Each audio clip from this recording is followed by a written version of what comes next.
But this whole thing's been a nightmare. I'm more concerned about my marriage. Here's a look ahead. I'm happy to always help. I'm gonna need all the help I can get. Oh, yeah, I like that one. Can you send it to Mommy? Go.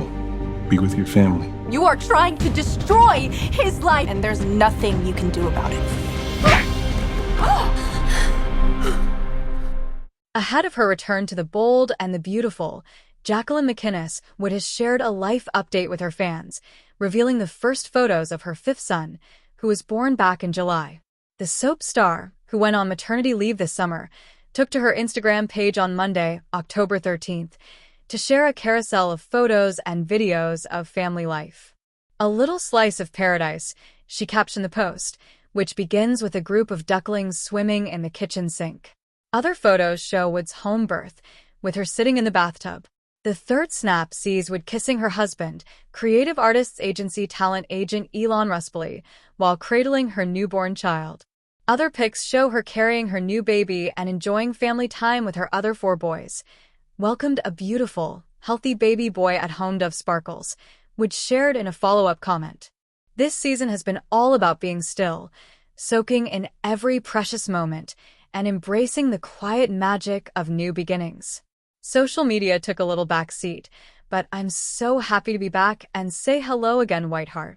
Wood and Ruspoli now share 5 sons. Rise Harlan, born March 2019.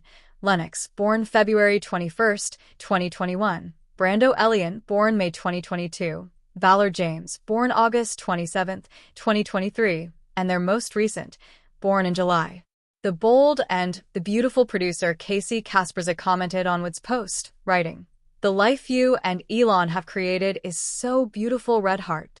Beauty and love all around, Redheart," added the young and the restless star Lauralee Bell. Bold and the Beautiful alum Katrina Bowden wrote, "Congratulations, this is a gorgeous life. So happy for you. Plus these ducks are just smiling face with heart eyes, smiling face with heart eyes." While Wood has been soaking in family life over the summer, she is ready to step back into the shoes of heiress Steffi Forrester Finnegan on The Bold and the Beautiful. The multi-time daytime Emmy winner returned to the set in September and has been filming new episodes. Wood's return to the long-running soap is rapidly approaching, as a recent episode saw Taylor, Rebecca Budig, and Finn, Tanner Novlin, confirming that Steffi was heading home. The previous episode of The Bold and the Beautiful saw Bridget revealing the paternity test results to the family, leaving them heartbroken and quite shocked about it. Meanwhile, Deputy Chief Baker arrived to rearrest Luna after Electra called him over to ensure Luna gets put behind her bars again. The drama, chaos, shocking news, trickery, planning, and heartbreaks are about to intensify. Here's what fans can expect from the October 14th, 2025 episode of The Bold and the Beautiful when they tune in to CBS to watch the daytime drama set around Los Angeles. The episode on Tuesday features Deacon reaching out for help with his marriage to Sheila. The lies and the secrets have ruined the romance he once shared with his wife, Sheila. He gave her many chances and forgave her for several of her tricks. But this time, the water went above his head. Deacon cannot deal with the mess anymore and is seeking professional help regarding his marriage. The two are still together, but he cannot deal with the friction and fury he feels anytime the two are around now. The trust they had is now broken, and he needs some help to figure things out. He previously went to Taylor for guidance. Is he going back to her, or is someone else making the cut this time? Up next, Katie shocks Luna when she tells her that she and Bill will get custody of her baby. Now that the results are out, it has been confirmed that it's Luna and Will's baby after all. And while everyone is heartbroken, it doesn't mean they haven't planned out what this means for them. Will is shattered, and he cannot believe that not only was he raped and taken advantage of after being drugged, but that it led to him becoming a father. But Katie already has her eyes on the baby. She has made it clear that she and Bill have custody of the baby when it is born, leaving Luna shocked. Is she going to leave to ensure that the baby stays away from its grandparents? And lastly, Finn confirms he wants justice, no matter what. He might be Luna's father, but it doesn't matter. Finn wants Luna to pay for the crime she has committed, not only to Will but also against his wife, Steffi, and the whole family.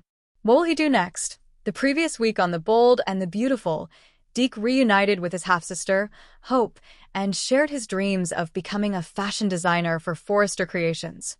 Meanwhile, Katie invited Bridget to the paternity test for Luna's baby, which left her feeling awkward, uncomfortable, and worried. Brace yourselves, Port Charles devotees. The next 3 weeks are set to unleash a whirlwind of emotional turmoil, long-buried secrets, and life-or-death stakes that will irrevocably alter the lives of our favorite characters. As the shadows of the past intertwine with the deadly perils of the present, no one is safe. From the haunting echoes of a failed marriage to a ghost returning to shake the very foundations of a family and a young girl caught in the crosshairs of a madman, the drama is about to reach a fever pitch. Here is your exclusive, in-depth look at the explosive spoilers for the next 3 weeks of General Charles. Part 1. Memories of Sam. A ghost from the past threatens a fragile future. The phrase "for better or for worse" is about to be put to the ultimate test for Sam McCall and Dante Falconeri. Just as they are navigating the beautiful but complex reality of their blended family and Dante's recovery from his ordeal with pikemen, a ghost from Sam's past is about to resurface, and it's one that hits dangerously close to home. The memory of her first husband, Rick Lansing. Viewers will remember Rick as the complex, often morally gray lawyer with whom Sam shared a passionate, albeit deeply troubled, marriage. Their union was marked by manipulation, power struggles, and the devastating loss of their unborn child. For Sam, that period of her life represents a time of immense pain and poor judgment.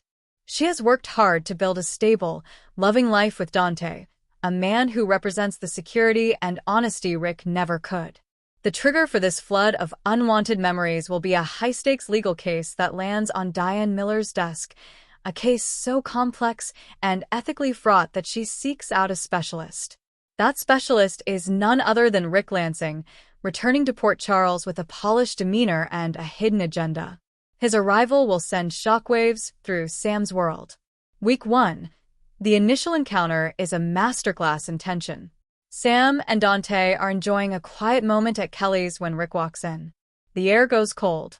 Dante, ever the observer, immediately senses the history, but Sam is tight-lipped, offering only a terse explanation that Rick is someone from a lifetime ago. Rick, however, is charming and deliberate, making a point to engage Dante in conversation, subtly probing about his work and family. He will extend a seemingly polite invitation to Sam for coffee to catch up, an offer she immediately declines. But Rick's presence is a seed of doubt, and it has been planted. Week 2. Rick's manipulations begin in earnest. He seeks Sam out privately, using the guise of closure, to delve into their shared past. He'll mention their lost child, a subject that is still a raw nerve for Sam, and question if she ever truly found happiness after him. "We were fire, Sam," he'll remind her. "Can you really be satisfied with a slow burn?" Meanwhile, Dante's pikeman-related PTSD will flare up, causing him to become distant and irritable. Sam, already unsettled by Rick, Dante's withdrawal, wondering if the strong foundation they built is starting to crack.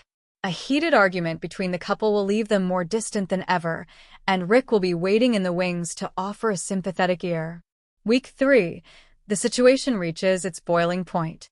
Dante, frustrated with his own recovery and suspicious of Rick, will launch a private investigation into Rick's recent activities. What he uncovers is shocking. Rick's return isn't a coincidence.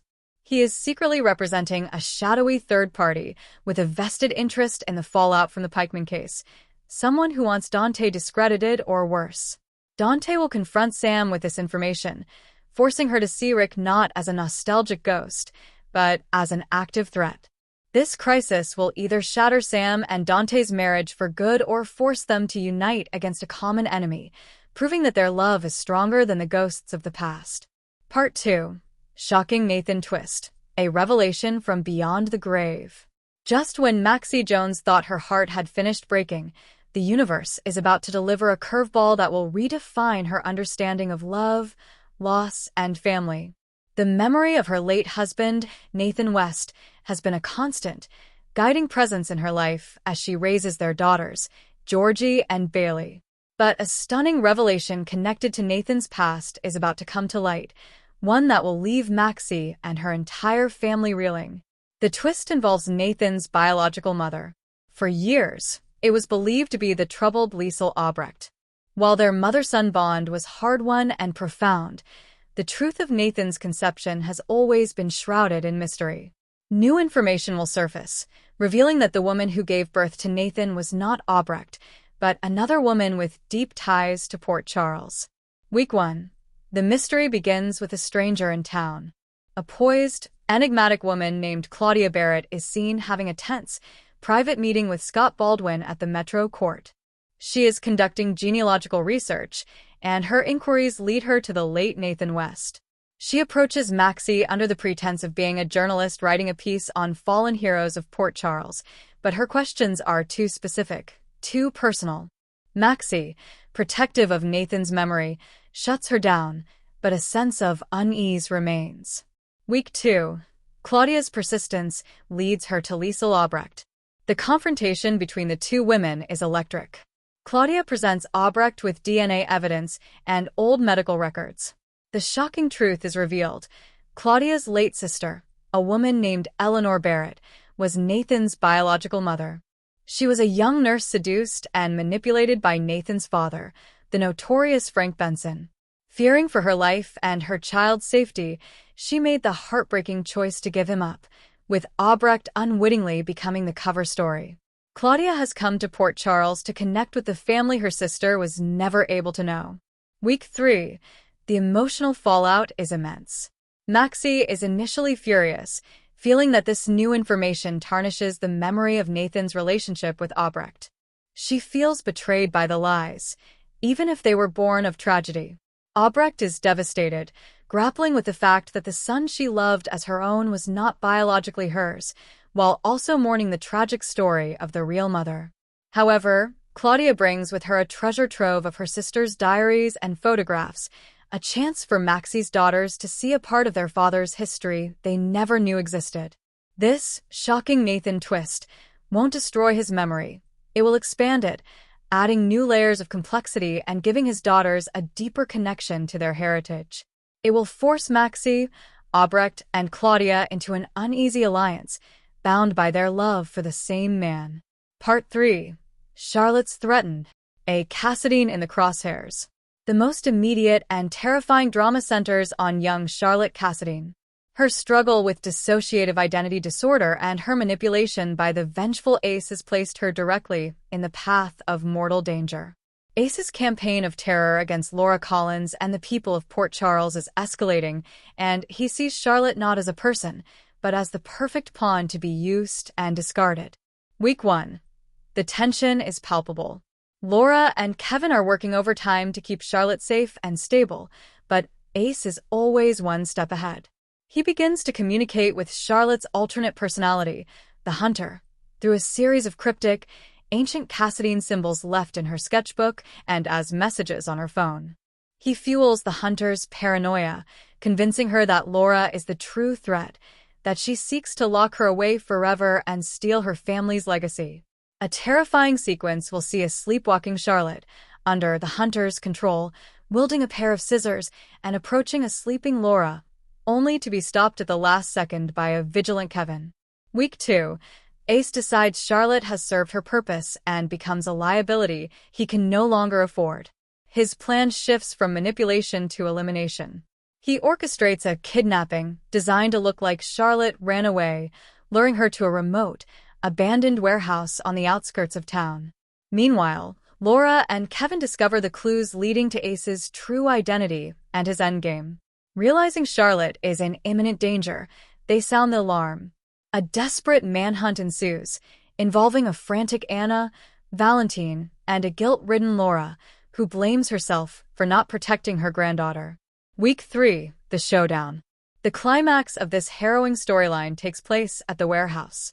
Valentine and Laura arrive first, finding a terrified Charlotte tied up, with Ace monologuing about Cassadine's supremacy and his revenge. A physical confrontation erupts between Valentine and Ace. In the chaos, Ace will grab Charlotte and hold a knife to her throat, using her as a human shield. It is in this moment of absolute terror that Charlotte's fractured psyche begins to heal. The sight of her grandmother's unwavering love and her father's desperation breaks through the hunter's control. In a moment of stunning bravery, it is Charlotte herself who fights back, allowing Valentine to tackle Ace and subdue him. The ordeal ends with Ace in police custody and a traumatized but unified Charlotte collapsing into her family's arms. Her road to recovery can finally begin, but the scars of this experience will last a lifetime. Bonus spoilers around Port Charles. Carly and Drew. Their business venture faces a massive, unexpected setback from a new corporate rival, forcing them to question whether their partnership is strictly professional. Sunny and Nina. The fragile peace in their marriage is shattered when Sunny discovers a hidden letter that reveals a piece of information Nina deliberately kept from him about Nixon Falls, leading to an explosive confrontation. Jocelyn and Dex. As their relationship deepens, Dex's guilt over his secret missions for Sunny grows. A near miss almost exposes him to Joss, forcing him to consider a dangerous way out of his arrangement. Cyrus and Laura.